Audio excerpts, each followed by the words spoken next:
when Joanna won the Golden Sale Award for Best Young Architect. The industry giant, Starry River Design Institute, made a rare exception by creating an extra position for her partner. Everyone thought that spot would be mine, but in the end, the one who walked through Starry River's glass doors with her was an intern parachuted in from nowhere, Kevin. Starry River is Kevin's dream starting point. He deserves this opportunity more, Joanna explained. At the time, I was just starting out, inexperienced. Joining such a prestigious firm would have only sparked gossip. So instead, she signed a contract on my behalf with a small design studio in the South, and she promised, once the project lands, we'll get married. But later, I boarded a flight overseas. When we met again, Joanna stared at the faint ring mark on my finger, her eyes bloodshot. Why? You promised, you said you'd marry only me. Chapter 1. 7 years after I left City A, I heard Joanna's name for the first time again. It happened at the crowded boarding lounge of JFK Airport in New York. The young woman sitting beside me had already stolen glances at me 5 times before she finally spoke.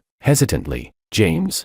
I instinctively looked up. Her unfamiliar face showed clear uncertainty. It is you, right? Do you remember me? We were in the same year at the City A School of Design. Seeing a flicker of recognition on my face, she warmed up instantly. City A School of Design, my alma mater. She claimed to be my classmate. She said we had helped each other during the setup for our graduation exhibition. It was clear she was trying hard to stir my memories, but those college days had long faded into a blurred backdrop. Faces and names had melted away with time. No matter how hard I tried, I couldn't piece the woman in front of me into any fragment of memory. She didn't seem embarrassed though. Instead, she quickly shifted gears. Doesn't matter if you don't remember me, but you must remember Joanna, right? Joanna. That name hit like a cold needle, piercing the edge of my nerves without warning. She didn't miss the slight change in my expression. She jumped on it. You two were the golden couple of our class. Everyone thought you'd go the distance. When Joanna won the Golden Sale Award, Starry River bent over backwards to snatch her, let her bring her partner in too. So, you joined Starry River with her, didn't you? How far have you two gotten now? Are you married? Is this a business trip? Her rapid-fire questions rained down on me, but I didn't hear a word. Only that name churned up a storm in my mind. Caught off guard by the intensity of her small talk, I was saved by the boarding announcement that came just in time. I stood up hastily. Sorry, I have to go. She looked stunned as I quickly disappeared into the crowd. Chapter 2. Escape did not bring peace. Instead, as the plane roared into ascent, and I tried to sleep through the long transoceanic flight, the weight on my chest only grew heavier. Every time I closed my eyes, the word Joanna would silently explode in the dark, like a long-forgotten spell. Once triggered, the past came surging in like a breached flood. Joanna was my childhood friend. She was also the once-in-a-decade genius of City A's School of Design. During our 4 years in college, she swept up every emerging design award, both domestic and international. In the graduation season 7 years ago, she stunned the industry with her Cloud Library proposal and took home the Golden Sale Award. Starry River Design Institute and another giant, Hanhai, competed fiercely to win her over. Just like that girl at the airport said. In order to land her, both top institutions offered irresistible conditions, and even promised Joanna could name one additional person to join without any exam or interview. At the time, she hadn't said a word yet, and the wave of congratulations had already drowned me. Everyone in the school knew Joanna and I were childhood sweethearts, deeply in love. Now, thinking back to the envy and excitement in that boy's eyes, I feel nothing but a faint and absurd chill. Turns out, even to this day, there are still people who don't know. The one who stood beside Joanna and walked into Starry River wasn't me. 7 hours in the air. 6.5 were spent tossed in a daze. It wasn't until we landed and I turned my phone back on that a familiar voice pulled me briefly from that swamp. Hey, you've landed. Yeah, just got off the plane. Your voice sounds off. What's wrong? Lillian picked up the difference with just a few syllables. Her sensitivity made me smile, but I had no intention of mentioning the airport encounter. Nothing. Just tired from the long flight. Then go get some rest at the hotel. Adjust to the time zone. Okay. I hung up and got into the hotel shuttle. The jet lag hit harder than expected. I was completely exhausted, yet wide awake, just when I was about to finally drift off. Simon, my friend from both high school and college, called. James, back in the country, and didn't even say a word. He sounded thrilled. I was briefly stunned. How did you know? The alumni group is going nuts. What? I hadn't logged into the college alumni chat group in years. Took me a while to even remember the password. The group had been silent since graduation, but 2 days ago, someone posted a photo of me. Underneath, the comments read, "Shocking. Ran into our class god James at JFK Airport. Almost didn't recognize him. Had to call his name to be sure. His presence is insane. Full-on elite vibes. The photo was a side profile of me resting with my eyes closed while waiting to board. The background was exactly the gate from that day. As for who posted it, there was no need to guess. That long-dead group exploded because of one photo. It's really him. He hasn't changed one bit. Was he alone? Where's Joanna? Didn't they come together? As I scrolled down, Joanna's name once again pierced my vision. Just like always, no matter where, no matter when, whenever one of us is mentioned, the other's name always follows like a shadow, etched into the bone, impossible to separate. Chapter 3. No, he was alone. The girl who posted the photo replied. Some were confused, some puzzled, until a message popped up. You guys didn't know. Joanna and James broke up right after graduation. It completely ignited the fire of gossip. Huh. What happened? They broke up. Joanna adored James, she just let him go. Around this topic, the group chat exploded with thousands of new messages within seconds. By the time I saw the first one, I had already lost interest in reading any further. Simon was still on the other end of the call, excitedly planning. Which city are you in now? Beijing. What a coincidence. I'm here too. We have to meet. My treat. Back in college, Simon was one of the few who truly understood the tangled mess between Joanna and me. He didn't like Joanna, and despised Kevin even more. I didn't refuse, I agreed. And that simple yes led me, in just a few short days of being back in the country, to unexpectedly run into the very person who once shattered my calm, Joanna. Honestly, I was caught off guard. I hadn't expected Joanna's private gathering to be at the exact same restaurant. As soon as I saw Simon, he pulled me into a tight hug. Damn, I missed you. He was just as bold and loud as he was in college, hooking his arm around me affectionately as we walked in, chatting nonstop, until he mentioned, you have no idea how disappointed the old professor was when you didn't join Han Hai. These past few years while you were abroad, he kept telling the new students about you. Man, all this for Joanna, really worth it. His voice abruptly cut off. His step stopped cold, following his suddenly stiff gaze. My heart clenched as if seized by an invisible hand. Joanna. This was the first time in 7 years that I had seen Joanna again. In those long years of growing up on my own, I had imagined countless times what the Joanna of 20 would look like now. And now, the woman standing in front of me was slowly overlapping with the image in my memory. Chapter 4. Dark gray cashmere sweater, black trousers, those cool, distant eyes still the same. Gone was the youthful sharpness, replaced by composure and restraint. The only thing unchanged was the inherent aloofness in her bones. Back then, I always thought Joanna was like a snow-capped mountain, distant and untouchable. Now looking at her again, that chill seemed even deeper. Simon glanced at me, then at her. The once spacious corridor suddenly froze with this unexpected encounter. The air was so thin it was suffocating. What broke the silence was a warm male voice. Joanna, everyone's waiting for you. Kevin stepped out from behind Joanna and walked to her naturally. Sensing something off, he followed her gaze. The moment our eyes met, a flash of shock passed through his eyes. His lips moved slightly. James? I could hear the tension in his voice, and found it completely unnecessary. After all, he was the one who had won back then. I was the one who quietly exited the stage. In that moment, I even had the absurd urge to say, if that girl from the airport had been there, I could have pointed at Kevin and told her, the one who walked into Starry River beside Joanna wasn't me. It was him, Kevin, before the age of 20. How close were Joanna and I? Anyone who knew us knew. Wherever James was, Joanna would be within 3 meters. We were born in the same year, same month. We were inseparable since diaper days. The first imported chocolate Joanna ever received, she gave it to me. She once fought the class bully for mocking my blueprint. Even the first time I collapsed from an all-nighter working on designs. It was Joanna who carried me to the school clinic, running back and forth, before the age of 20.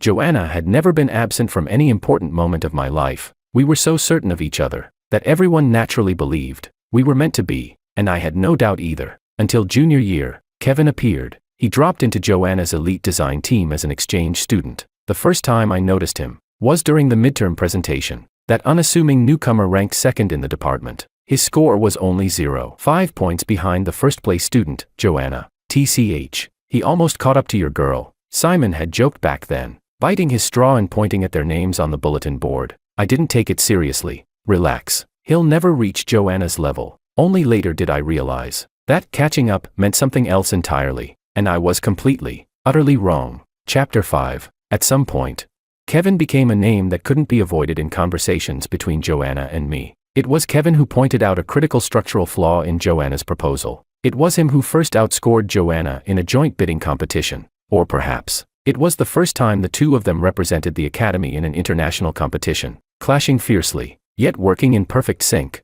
Sweeping gold and silver, returning with full honors. The congratulatory poster featuring them stayed up on the Academy bulletin board for an entire month. Kevin, whom I had never truly taken seriously, was now inch by inch consuming the space I once occupied in Joanna's world. Until graduation season, Joanna said to me, "James, I want to go to Starry River." By then, we had already grown tense over Kevin several times, with Cold Wars still unresolved, but I still supported her. "Sure, you deserve the best." It wasn't until later that I found out Starry River wasn't her dream, it was Kevin's. On the day she was granted that precious partner entry slot, she looked me in the eyes and said, "James, Starry River is Kevin's dream starting point. He needs this opportunity more than you do. Let him have it." And now, watching Joanna and Kevin standing side by side, they exuded the same elite presence, the same aura of professional refinement. Compared to 7 years ago, their chemistry seemed even stronger, especially Kevin. In the moment our eyes met, his arm naturally looped through Joanna's. "James, you're back. Why didn't you say anything in advance?" The unease in his eyes had long since vanished, replaced with a polite detachment and a subtle air of superiority, a quiet, calculated declaration of possession. During the years I was abroad, it wasn't as if I heard nothing. In the first 2 years after I left the country, scattered updates about Joanna and Kevin still reached me now and then. They entered Starry River together. Assigned to the same top-tier project team, they carried on their campus brilliance, sweeping awards from domestic and international design competitions, climbing the ranks rapidly. People praised them as the perfect match, side by side, a power couple in the industry. How ironic. Once upon a time, those exact words were used to describe me and Joanna. Only now, the stage had changed, the players too. Once I was no longer by Joanna's side. The one who stood beside her, her equal, was someone else. I suddenly recalled something Kevin once said to me. "You just got lucky, growing up with her. If we had started from the same place, you wouldn't be the one standing next to her." Back then, I had scoffed at him, but now, it seems, he wasn't wrong. Chapter 6. Simon was one of the few who knew the truth. He never liked Joanna, and disliked Kevin even more. Simon threw an arm around my shoulder and raised an eyebrow at Kevin. "And you and James close or something?" Kevin's face stiffened. He looked at Joanna, silently pleading for her help, hoping she would, like so many times before, come to his rescue. But from the moment we crossed paths, Joanna had looked like her soul had been sucked out. She stood frozen in place, her eyes locked tightly on me. Simon rolled his eyes and tugged me away. "Let's go. Different place." She wanted to avoid this scene even more than I did, but Joanna was far more persistent than either of us expected. After we left the restaurant, Joanna's car actually followed us, while Simon and I ate. Her black sedan stayed parked across the street. I recognized the license plate. The digits were a combination of our shared birthday. Through the windshield, I saw her behind the wheel. She didn't come forward. She just sat there silently, like a frozen, mute sentinel. I frowned. On the way back to the hotel, that car trailed us like a shadow. When we reached the hotel entrance, I finally couldn't take it anymore. I got out, walked to her car, and knocked on the window with my knuckle. "Joanna, you do know that stalking is illegal, right?" The window rolled down. Joanna looked up. Only then did I see the redness around her eyes, and the tears she was struggling to hold back. "James, you're so cruel." Her eyes were rimmed in red. I suddenly remembered sophomore year, when my design concept was stolen by a teammate, and Joanna was furious. That was the first time she got into a physical fight. No skill, just raw fury. She beat the guy black and blue. His parents raised hell with the school, even threatened to have her expelled. When the professor asked her to apologize, Joanna stood firm. "I did nothing wrong. If anyone bullies James, they deal with me." That night, her uncle whipped her with a belt, leaving bruises all over her back. I went to see her, and couldn't stop crying. Joanna gritted her teeth through the pain, clumsily trying to wipe my tears. "Why are you crying? Does it hurt?" "No." Liar. Cold sweat had soaked her hairline. Back then, Joanna never made a sound, no matter how much it hurt. And now, she tilted her head slightly. And from the moment we reunited, her eyes were filled with unshed tears. Moisture clung to the corners of her reddened eyes. She looked deeply wronged. The tip of her nose, her eyes, even the rims of her ears tinged with pink. She said I was cruel, that I could truly go 7 years without a single word. And yes, Who would have thought that the boy who once couldn't stand half a day without Joanna could go 7 years completely cut off from her? When I left for the US to study design, everyone thought I was just acting out. No one believed that I could really sever 20 years of deep, blood-bound connection with Joanna. Joanna didn't believe it either. She came to find me, holding contracts from several design studios in the South. I've looked at all of them. They're small but have a good culture, perfect for you to start. James, stop being like this. Let's stay together. Okay. By then, she had already given the spot to Kevin. Those who once congratulated me went silent, their eyes now filled with sympathy and pity. Joanna hugged me tightly and promised, once the project is approved, let's get married. Okay. She knew exactly what I cared about. I couldn't leave Joanna, because I loved her, deeply, completely. I once believed, with absolute certainty, that I could only ever be with Joanna, 20 years ago, and 20 years later, it had to be her. But, turns out, even a love that once burned into the bones doesn't last forever. I looked at Joanna calmly. If it had been a long, long time ago, and she looked at me like this, saying these words, I would have ached for her beyond measure. But now, my heart was still. I didn't even want to stand in front of a hotel, surrounded by strangers, and rehash the past or argue over right and wrong. I raised my hand and signaled to hotel security. This woman's been following me. Please keep an eye on her. The security guard's expression immediately turned serious. I turned and walked into the brightly lit lobby. Without looking back. Chapter 7. 2 days later, I returned to my alma mater to visit my mentor, Professor Wu. The old professor was overjoyed to see me. He held my hand tightly, his gaze warm and full of emotion. How have you been? Still working in design? Back in my sophomore year, I hit a creative block and fell into deep self-doubt. It was Professor Wu who noticed my unique sensitivity to spatial deconstruction and strongly encouraged me to explore avant-garde architecture. In the end, I found my own direction on that path. Throughout all 4 years of university, he gave me everything he had. When I later decided to study abroad and reached out to professors overseas, his recommendation and connections were instrumental. After hearing about my breakup with Joanna, he had truly been worried I might fall apart and give up design entirely. Professor, I never stopped. He is the person I'm most grateful to. For this trip back, I had prepared a special surprise for him. Professor, I came back this time because I was invited by the National Architecture Society to chair a forum at the annual summit. I handed him a refined invitation letter. From confusion to shock, Professor Wu's expression changed rapidly. The society, forum chair. His hand, holding the invitation, trembled slightly. His gaze shifted from astonishment to deep satisfaction. A soft mist gradually clouding his eyes. I knew it. I knew it. James, you have a spark. You were always the student I believed in the most. When you gave up the Han-Hai offer for Joanna, I was really afraid. My chest tightened with emotion. Professor, he wiped the corners of his eyes, full of heartfelt reflection. When you gave up Han-Hai and the chance for a direct PhD abroad, I felt regret for a long time, but now, thank goodness, thank goodness. The more he wiped his tears, the more they came. I couldn't hold back the sting in my nose either. You'll always be my guiding light. We talked for a long time. He gladly agreed to attend the forum. Before we parted, he studied me closely, then suddenly said, James, your design style now, it has a broader, more powerful energy than before. I understood what he meant. I smiled gently. Just as you wished, Professor. Receiving that answer, Professor Wu nodded in satisfaction. He looked at me the way he had years ago, warm, wise, and full of care. Congratulations, and may you be blessed. I will be. Chapter 8. After the visit, I returned to the hotel. The same security guard from before spotted me and hurried over. Sir, your friend is here again. Friend. I followed his gaze. It was that familiar car once more. This time, my brows furrowed even deeper. The guard looked helpless. She comes every day, doesn't do anything, just sits there. They had questioned her earlier. Joanna had shown an old photo of us from our school days. Said she meant no harm. The guards had watched her for 2 days and confirmed she never did anything extreme. She didn't approach, didn't disturb.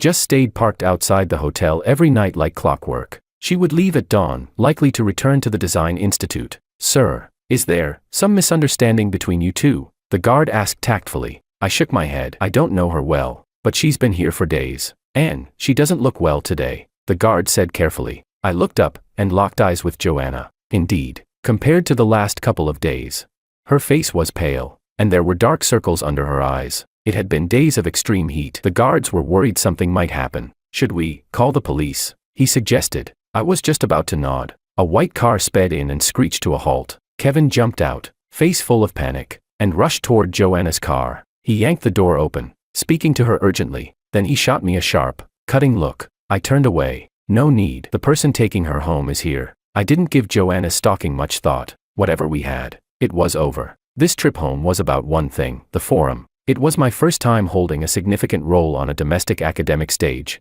I couldn't afford distractions. What I didn't expect was that my reunion with Joanna would still have aftershocks. Joanna had fallen ill. She was fairly well known in the industry, so her sudden illness drew attention. Whispers began to spread quietly. No one knew where it started.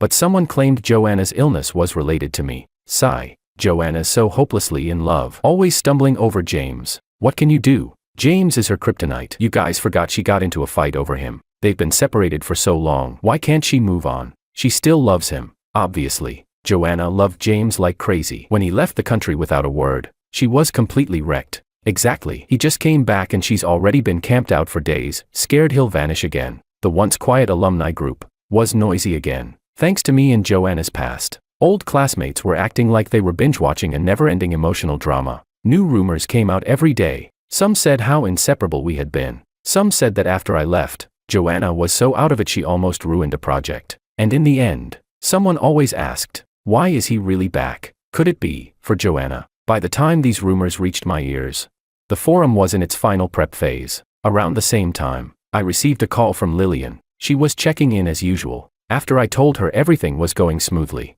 Her voice softened with apology. Sorry I can't be there with you this time. I could hear the disappointment in her tone and reassured her gently. Miss Lillian, it's only 2 weeks apart. 2 weeks is long, she murmured. I miss you. We've never been apart this long. That was true. Whenever I had major events abroad, she would always rearrange her schedule to be with me. This time, a key merger deal had her completely tied up. I said gently, once the forum ends, I'll head straight back to you. Okay, I'll pick you up. All right. That call lifted my spirits considerably, but not long after. An old friend who knew both Joanna and me messaged me. James, I heard you're back. Joanna's really sick. Can you go see her? Chapter 9. I frowned. The word no was already typed out. Then another message came through. Even if you've been apart for 7 years, does it have to be total silence forever? Maybe not. After some thought, I bought a bouquet of white chrysanthemums and went to the hospital. Joanna's room wasn't hard to find. Before knocking, I heard Kevin's voice, tight with emotion and tears. How long are you going to keep ruining yourself for him? He doesn't care whether you live or die. You've been sick this long, has he shown up even once? My life is none of your business. Joanna's voice was hoarse and cold. Kevin grew anxious and angry, until my knock on the door cut through. He turned and saw me, his expression darkening. James, what the hell are you doing here? Joanna looked up sharply. There were others in the room too, unfamiliar faces, probably colleagues from Starry River Design Institute. When they heard Kevin's words, their eyes all turned toward me. So he's the James Joanna can't forget. He's the one who made her stand in the rain and get sick, right? I ignored their probing stares. I walked into the room and set the bouquet down on the bedside table. Heard you were sick, just came to check on you. That old friend was right. Joanna and I hadn't reached the point of becoming complete strangers. We grew up together. After all, time had passed, and I had a new life now. There was no need to dwell on the past. This visit was simply my way of honoring the youth we once shared. That's how I saw it. Joanna didn't. When she saw me approaching, a spark of light flared in her dim eyes. James, she called softly, then remembered there were others present. You all can go now. The visitors began to file out, but Kevin remained rooted. Joanna looked at him. You too. Kevin stiffened, glanced at Joanna, then shot me a vicious glare. Finally, he pressed his lips together and reluctantly left. The room fell silent. The first time Joanna and I were alone in 7 years. Once, we had endless things to talk about. Now, we stood wordless. Joanna motioned for me to sit. I didn't. I stood one step away from the bed. Joanna, don't get the wrong idea. I just came to see how you were. Now that I see you're okay, I'm leaving. I turned. James. Joanna called out urgently. I looked back and saw her pale, fragile face. You still hate me, don't you? What I said that day, you're cruel, was out of anger.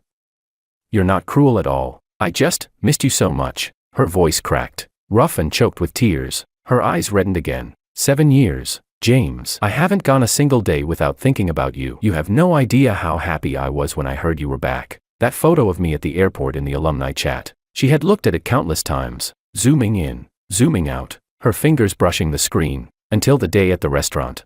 When we finally met again, her heart had finally settled. She had so much to say. She waited outside the hotel night after night, just to be sure. I had really come back, and now, here in this room, I was finally talking to her. I used to be the one who couldn't stop talking around Joanna. This was the first time the roles were reversed. If I were 20 again, I would have been overjoyed. But now, listening to her whisper how much she missed me, my heart felt nothing. Joanna, staying up night after night outside a hotel isn't devotion. It's harassment. And for the record, I don't miss you. I'm doing very well now. I came back purely for work. Running into you was pure coincidence. If I could avoid it, I would. My blunt, cold words extinguished the light that had just lit up in Joanna's eyes. She stared at me stubbornly, trying to find even the slightest trace of hesitation in my expression. But there was none. I was completely calm. It's getting late. I'm leaving. And by the way, please clear up those rumors in the alumni group. With that, I turned to go. Behind me, Joanna let out a raspy,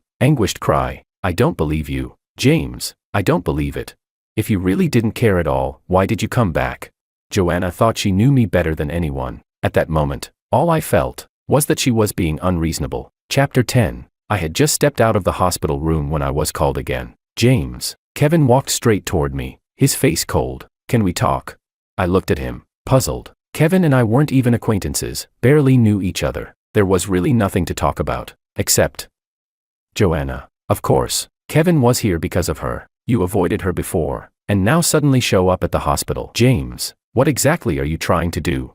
His first words were accusatory, clearly agitated. I felt baffled. Didn't I say already? I was just visiting the sick. You vanish for 7 years, then show up and stir everything up like a storm. I never realized you were so calculated. He was just like Joanna. Neither of them believed me. His eyes were cold, devoid of warmth. Then I understood. Kevin had seen the rumors in the alumni group too. He was convinced I was playing hard to get, that I had returned for Joanna. The suspicion and hostility in his eyes were a far cry from the quiet, reserved Kevin I remembered from college. Back then, Kevin rarely spoke. He barely joined in small talk.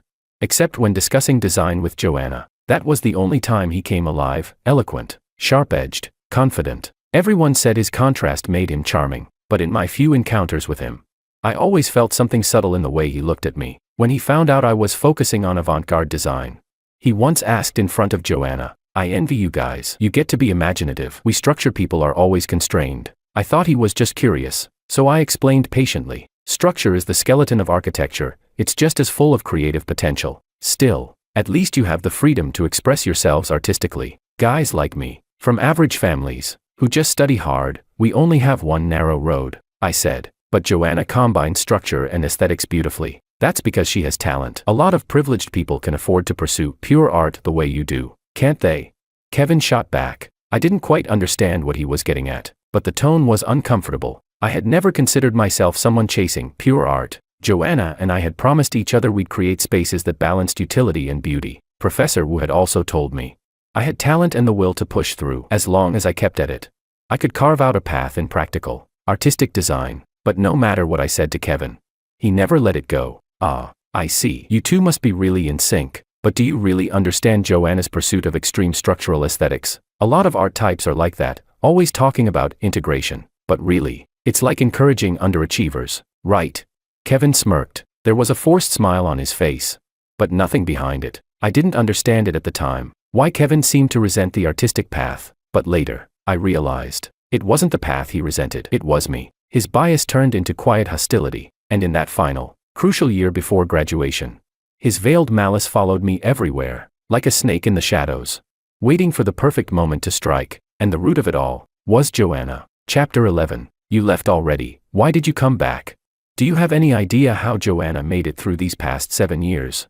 Kevin questioned me furiously. He said that during the 7 years I was gone, Joanna lived like a machine. There was one time, during a rushed construction project, she worked non-stop on site for 3 days and nights. She suffered acute gastric bleeding and almost didn't make it. While in the ICU, unconscious, she kept murmuring my name. In the end, it was Kevin who stayed by her bedside, calling her name over and over, pulling her back from the brink. I was the one who stood by her through the hardest times. And now, the moment you show up, she can't look at anything but you. Are you trying to kill her again?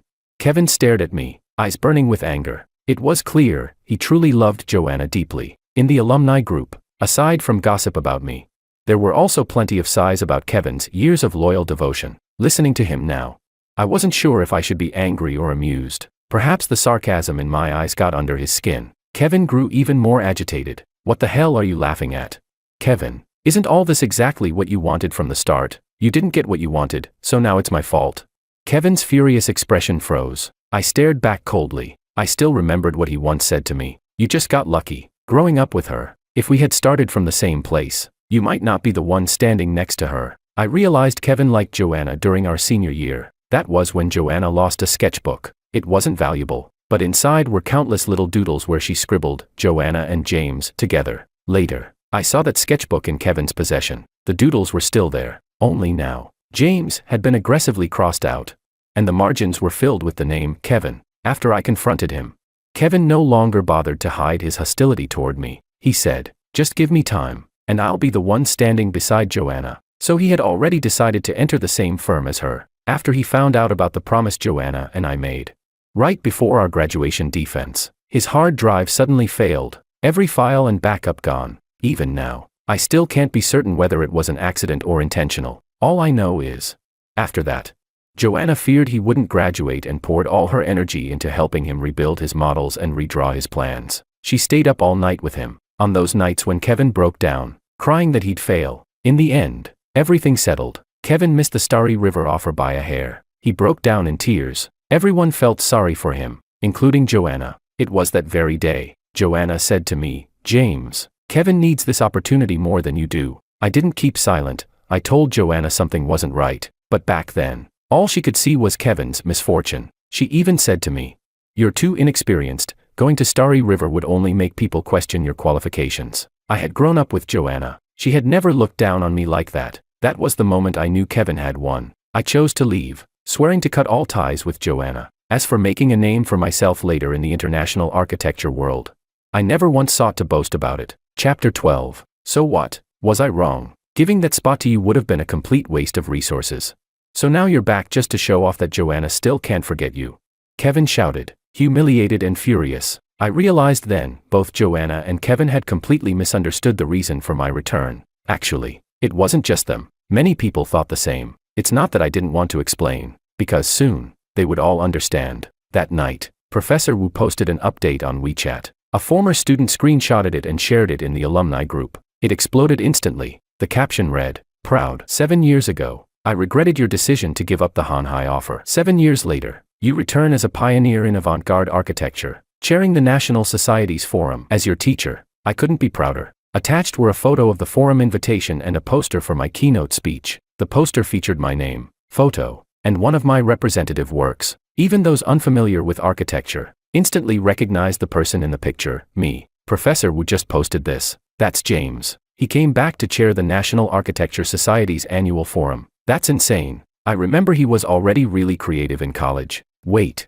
didn't someone say he only ended up at a small studio because he wasn't that talented? And now they're saying he gave up Hanhai. What's going on? The screenshot ignited a storm of discussion. Naturally curious alumni began digging up my name online. After days of gossiping about my past with Joanna, they finally turned their eyes to the 7 years I spent abroad. It's true, James was the last student taken in by Pritzker Prize winner Hall. 2 years ago, his Museum of Light and Shadow won an International Gold Award.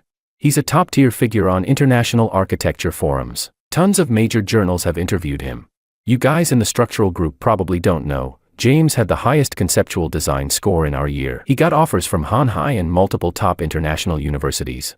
Finally, someone from my design cohort spoke up. In our year, conceptual design and structural engineering were taught in separate tracks. Information didn't always cross over. Joanna only knew I had received a few solid offers. She had no idea that those offers had already placed me on par with, or perhaps even ahead of, him. Chapter 13. When Kevin saw the news, his face reportedly went pale. He even went to ask our former professor. The same me he once dismissed as all style, no substance, was now shining brightly under another sky. Once confirmed, he fell into a rare silence. Simon told me that Kevin used to love posting on WeChat, showing off the awards he and Joanna won together, or team photos from their projects. Hey, didn't he used to mock you for having family backing? Simon asked as my forum had already been running for 2 days. He had just found out, and sent a congratulatory flower basket, wishing me great success. I don't remember, I said, shaking my head. Simon didn't push it. He was more concerned about something else. James, Joanna, Hasn't come to see you. Before he could finish the sentence, she appeared in the distance. Joanna had come. I saw her standing in the forum's lounge area. Compared to our first reunion, she was now even thinner, her complexion sallow and dull. She stood silently in front of the large poster of my keynote speech, motionless, like a weathered statue. She stood there so long that a staff member began to take notice. Why doesn't she come inside? Simon asked. I replied quietly, maybe she doesn't agree with my design philosophy. A long time ago, Joanna had stopped paying attention to my work. She didn't know which of my projects had won awards, didn't know how many people were discussing my ideas, and she certainly didn't know how many sleepless nights I'd endured just to stand shoulder to shoulder with her. A week later, the forum concluded successfully, thanks to Professor Wu's promotion. I reconnected with many familiar faces during the event. That night, after the closing ceremony, an old friend messaged me, James, now that the forum's over, are you heading back to the States? Yeah, flight's the day after tomorrow. Think you'll come back?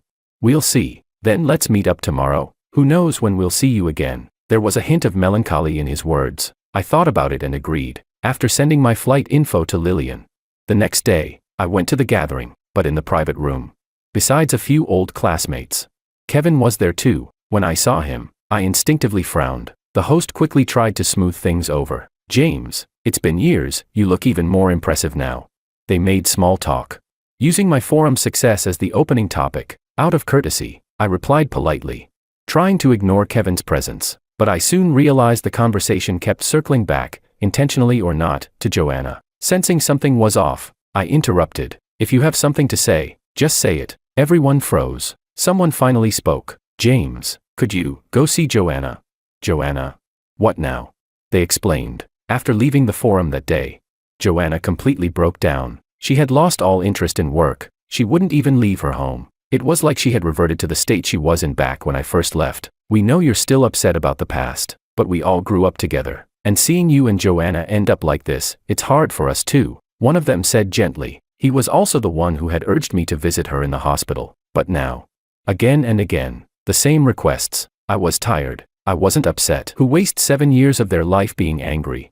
I had long since moved on from Joanna. You've got the wrong person. I'm not anyone to Joanna. And from now on, don't come to me with her problems. I stood to leave. Kevin, who had been silent the whole time, suddenly exploded. James, are you really this heartless?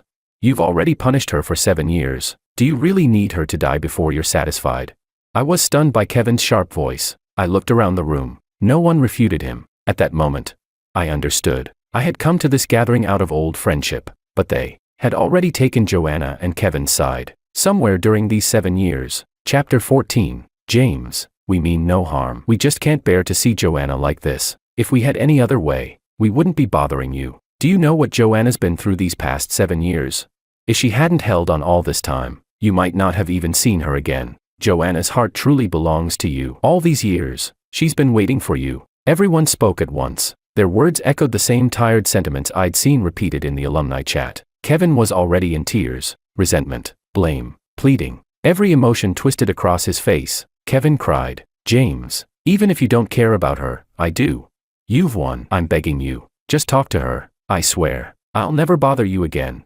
My temples pulsed. The name, Joanna, buzzed incessantly in my head. And just then, my phone buzzed. A message from Lillian popped up. Got it. Hubby, waiting for you to come home. Attached was a photo of her grinning while holding our corgi. I couldn't help but smile. The scene in front of me, though, felt utterly absurd. I looked at them all and replied coldly, I'm not going. Why not? I'm married. The room fell into sudden silence. Expressions went blank, then turned to shock. Someone instinctively looked behind me. Joanna. I turned around. There she was, her face pale as paper, swaying on her feet. I had gotten married 2 years ago. It had been low profile, very few people knew, partly because I was abroad, partly because Lillian's identity was sensitive. If they had really tried, they could have found clues buried in the financial news. My return trip this time had been tightly scheduled. Aside from seeing a few necessary mentors and old friends, I hadn't intended to bring it up, not even to Joanna. It didn't seem necessary. Our paths were now worlds apart. No reason to meet again. I hadn't expected such a scene right before leaving. Those who had just moments ago been pressuring me to give Joanna a chance fell completely silent. The world finally went quiet. Only Joanna remained. It was as if something clicked in her mind. Her eyes were locked on my bare ring finger. I didn't disappoint her. I reached into my bag and slowly pulled out my ring. Sliding it on, the platinum band covered the faint mark that remained. And in that instant, Joanna's tears spilled over uncontrollably. Why? Her voice cracked. You said, you'd only ever marry me. She repeated the words like a broken chant. When she looked up at me again, her eyes were red and bloodshot. You lied to me, didn't you, James? Say something, tell me you were lying. Joanna's appearance was heartbreaking. No one spoke, not even me. Yes, I had said that, but it was a promise made in our youth, naive and untested by reality. Just like the way she once scribbled, Joanna and James forever, all over her sketchbook. She hadn't kept it, and I didn't escape it either. Joanna wept so hard she trembled. At some point, the private room had emptied, leaving just the two of us. She stumbled forward, grabbing the edge of my coat, nearly collapsing to her knees. James, I regret it. I really regret it. Joanna's words tumbled out. She said that if she had known what would happen, she never would have given that spot to Kevin. Chapter 15. I let out a sigh. You're wrong, Joanna. I didn't marry someone out of spite. It's because I don't love you anymore. There's something you probably don't know. I came back to find you. Joanna's bloodshot eyes snapped up, her tear-soaked lashes trembling violently. I looked into her eyes calmly. 3 months after I left the country, I regretted it too. How could 20 years of love be abandoned just like that?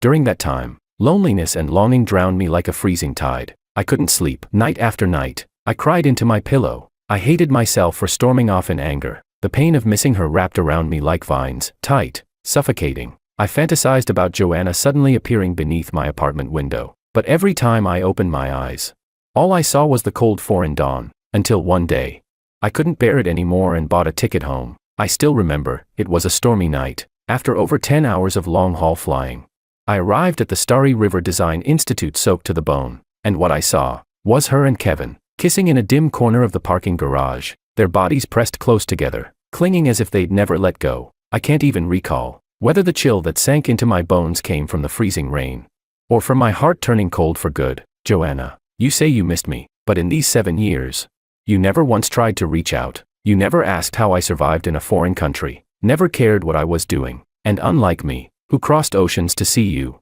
you never tried to find me, not even once. You didn't love me. You loved the version of yourself that loved me deeply. Joanna let out a wounded, animal-like cry. Her throat tightened, and she rasped in near breakdown. No, that's not true. After that night, my world finally returned to peace. No one disturbed me again. On the day I left, Simon came to the airport to see me off. His eyes were red. Who knows when we'll meet again after this? If you miss me, just fly over. Ticket and hotel are on me. Simon laughed through his tears. He looked at me, hesitating to speak. What is it? He shook his head. Nothing, just feels like time is really cruel. Cruel how? I didn't ask. I smiled, hugged him, and turned toward the security gate. Before boarding, I received a selfie from Lillian at the gate. Hubby, waiting for you at the gate. In the photo, she was holding my welcome gift, a giant stuffed corgi. I couldn't help but smile. And after that, the next time I heard anything about Joanna was the news of her death. They said she stayed up for days working on a bid proposal and died suddenly of cardiac arrest. As for Kevin, without Joanna, Starry River no longer meant anything to him. One night, he drove drunk, crashed off an overpass, and has been in a coma ever since. An old classmate messaged me, James, will you come back for Joanna's funeral? No, that was the final time my name and Joanna's were ever mentioned together. After that, 1,000 miles of mountains and seas. No more reunions with old friends.